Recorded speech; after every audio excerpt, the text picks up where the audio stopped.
Boa tarde, pessoal. Tudo bem? Professor Sérgio aqui para mais um dia de estágio. Pessoal, hoje eu quero falar para vocês um pouquinho sobre uma doença que é bastante comum também no nosso meio. Inclusive, antigamente, eles achavam que essa doença ela ia ser extinta até o ano de 2010. Porém, isso não aconteceu. Inclusive, piorou a incidência desse tipo de patologia, tá? É uma doença, pessoal, que pode levar a óbito se não for tratada, tá? Ela também é de difícil, assim, desenvolvimento, né? A cada 100 pessoas que contraem a doença, somente 10 pode desenvolver a doença. Dessas 10 ainda, 5%, ou seja, 5 delas, né, que significa 5%, pode desenvolver a doença de forma transmissível, né, que ela vai ser possível de ser transmissível, e 5% de forma latente. O que é forma latente, professor? Forma latente é quando a pessoa ele teve contato com a doença, porém ele não desenvolve a doença, ela fica no organismo ali paradinha e não desenvolve. Pessoal, a gente está falando então da tuberculose, né? Uma doença assim bastante conhecida, inclusive teve aí agora, esses tempos atrás, uma cantora, eu não sei bem o nome, mas eu sei que é uma cantora famosa que ela teve essa doença, né?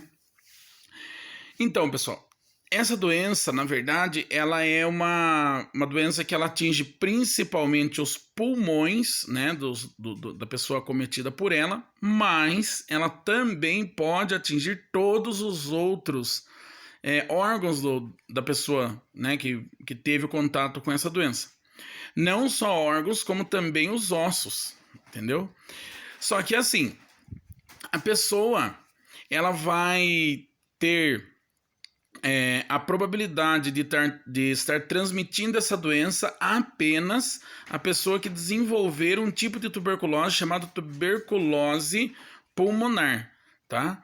A tuberculose pulmonar, pessoal, é quando, e 75% das pessoas, né, que contraem, ela vai desenvolver esse tipo de tuberculose. Esse tipo de tuberculose, ela vai fazer o quê? Ela vai fazer com que a pessoa ele tenha muita tosse, ele vai ter falta de apetite, ele vai ter febre, principalmente no período da tarde, né? E ele pode apresentar sangramento, né, pelo catarro que é expelido do pulmão dele, tá? Então assim, se vocês notarem, como vocês como técnicos ou auxiliar de enfermagem, notar que existe um paciente nessas condições, o que está acontecendo? Eu tô com tosse há mais de 3... Quanto tempo? Faz mais de 3 meses. Sim, viu? E essa tosse, você perdeu peso?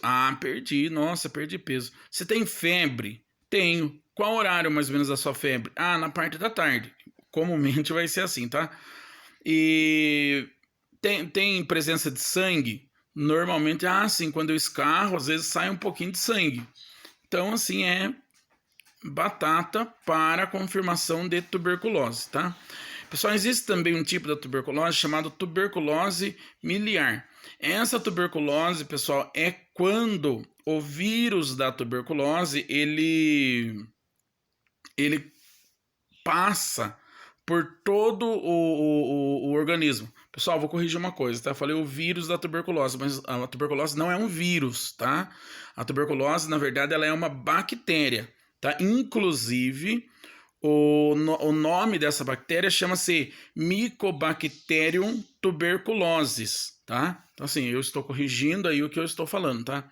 Tem pessoas que editam vídeo, procuram colocar, mas eu gosto de corrigir aquilo que eu falo porque é como se eu estivesse dando uma aula para vocês, né?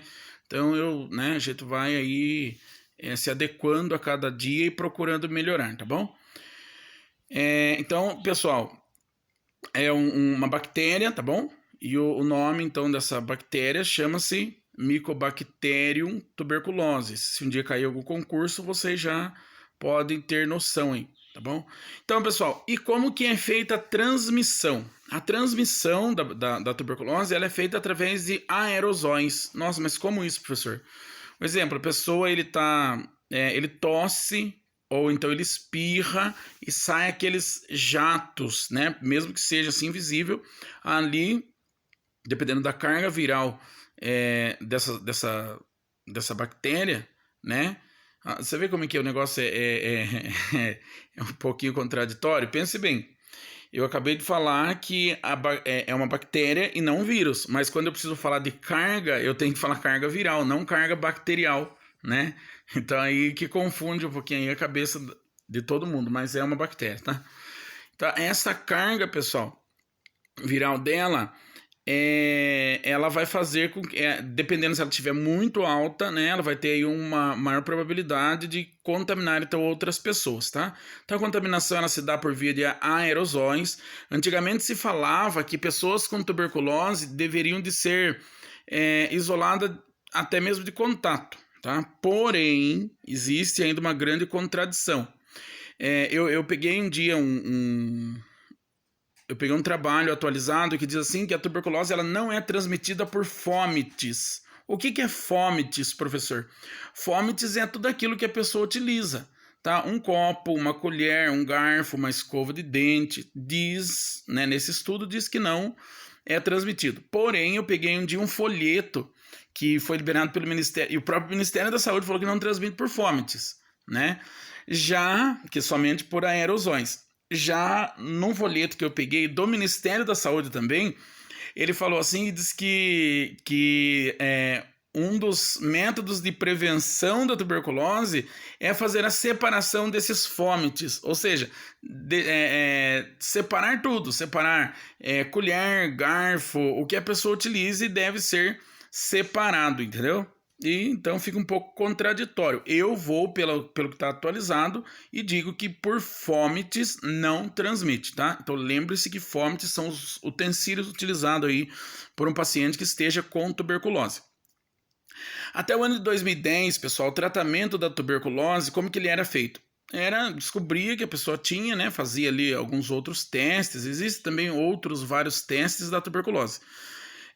Mas o tratamento, assim, ele não era o tratamento assistido. Porém, como começou a agravar demais e aparecer muitos casos de tuberculose, o Ministério da Saúde do Brasil resolveu que o tratamento da tuberculose deveria, então, de ser um tratamento assistido. Ô professor, mas o que é um tratamento assistido? O profissional da área de saúde, pessoal, tanto técnico de enfermagem, auxiliar ou mesmo o agente de saúde, ele tem que olhar, ver, assistir o paciente tomar a medicação, entendeu? Então ele tem que assistir esse paciente tomar a medicação para ter certeza, tá?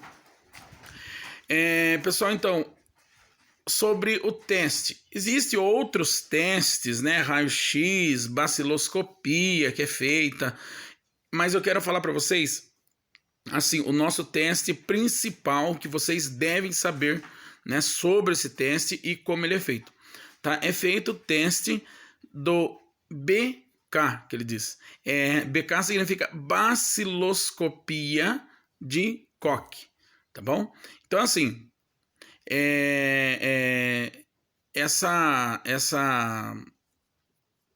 doença, pessoal, ela, né, deve ser tratada e o exame, então, a baciloscopia é o que é oferecido nas unidades de saúde. Inclusive, existe até mesmo campanhas para colher as baciloscopias, né?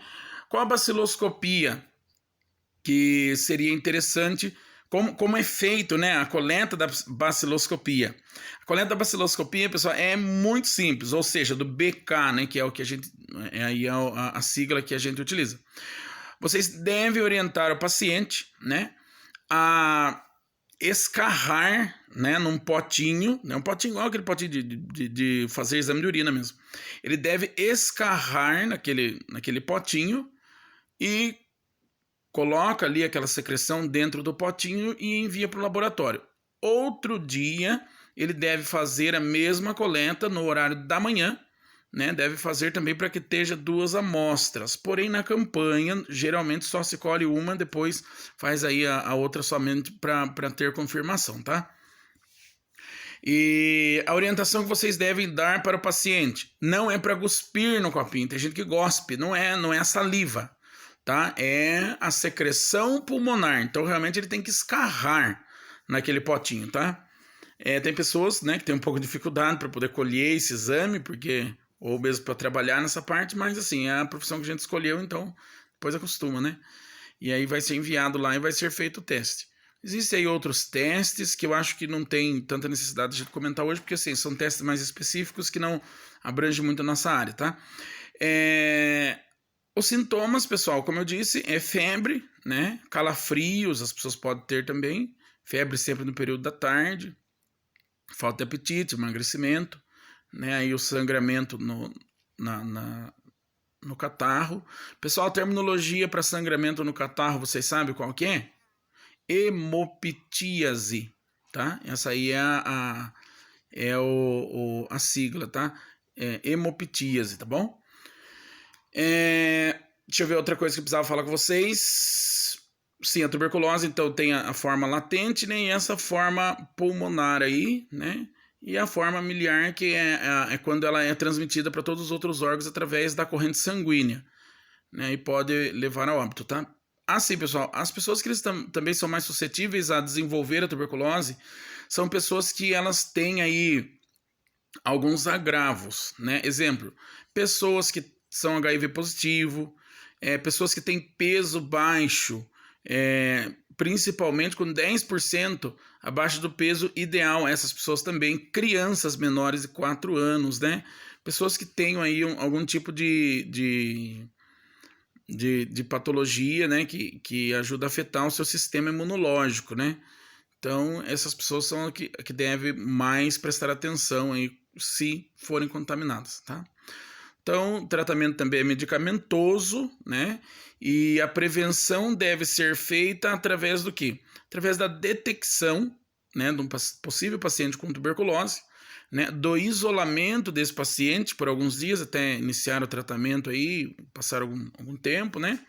E também pelo acompanhamento dos familiares, ou seja, dos comunicantes desse paciente, acompanhar se teve contato, qual que é a forma que esse paciente desenvolveu, se ele desenvolveu a pulmonar, né, ou então a ganglionar, né, a que vai para os órgãos lá, tá? Pessoal, acho que sobre a tuberculose, eu acho que o mais importante vocês saberem, então, é isso, tá? Que o tratamento é assistido, né, e que ela transmite quando ela está na forma pulmonar apenas, né? Se vocês verem, por exemplo, o resultado do exame de um paciente que ele não seja pulmonar, né? Não vai transmitir. E acho que creio que seja mais essas orientações, tá? Pessoal, relatório de hoje, escrevam, sigam o exemplo que já foi dado, né? E aí não coloque estágio online, tá bom? Como eu tenho orientado, coloque estágio supervisionado, tá? E assim vai dando tudo certo, tá bom? Pessoal, até amanhã. A gente vai escolher um tema aí para poder falar que espero que vocês possam gostar também. Então, escolhido, pessoal, temas fáceis, né? E temas que a gente vai utilizar. Tá? Eu garanto para vocês que tudo que vocês ouvem eu falar nos vídeos, né, por mais que seja às vezes uma pequena introdução, né, tento explicar de uma maneira mais simples para vocês. Lógico, se quiserem aprofundar também aí no tema, né, é bem-vindo, mas assim, é uma base que vocês vão utilizar para o trabalho de vocês. Vocês sempre vão ouvir, né, essas orientações quando vocês estiverem trabalhando. Tá bom? Pessoal, então tenham uma boa tarde e até o nosso próximo estágio que será amanhã, tá?